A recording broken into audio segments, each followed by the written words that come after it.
शहरात सोमवारी महानगरपालिकेने पुन्हा एकदा अतिक्रमण हटाव मोहीम राबवत इतवारा बाजार, झेंडा चौक, बापट चौक या ठिकाणी जोरदार कारवाई केली आहे। उपायुक्त डॉक्टर मेघना वासनकर यांनी स्पष्ट केलं आहे की ही मोहीम थांबणार नाही आणि जप्त केलेले साहित्य सुद्धा परत मिळणार नाही। अमरावती शहरात महानगरपालिकेच्या अतिक्रमण हटाव मोहिमेचा दुसरा टप्पा सोमवारी राबविण्यात आलाय।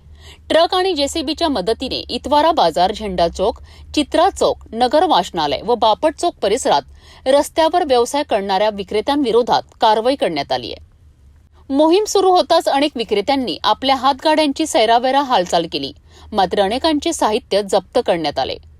लोखंडी स्टूल्स, कपड्यांचे गठ्ठे, फलक, जाळ्या हे सर्व साहित्य ताब्यात घेण्यात आले।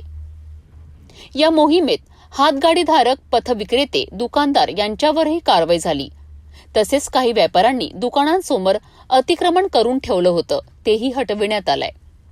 उपायुक्त डॉक्टर मेघना वासनकर यांनी स्पष्ट सांगितलंय की शहरभरात अशाच प्रकारे कारवाई सुरू राहणार असून कोणालाही अडथळा निर्माण करणाऱ्या पद्धतीने व्यवसाय करू दिला जाणार नाही। विशेष म्हणजे जप्त केलेले साहित्य परत मिळणार नाही, असाही सक्त इशारा त्यांनी दिला आहे।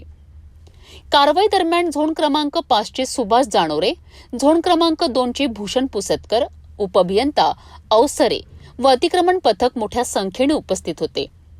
पोलीस बंदोबस्तात ही मोहीम शांततेत पार पडली।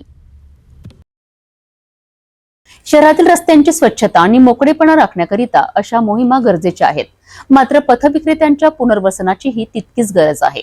प्रशासनाच्या मोहिमेची दिशा योग्य असली तरी त्याला मानवी चेहरा देणंही तितकंच महत्त्वाचं आहे।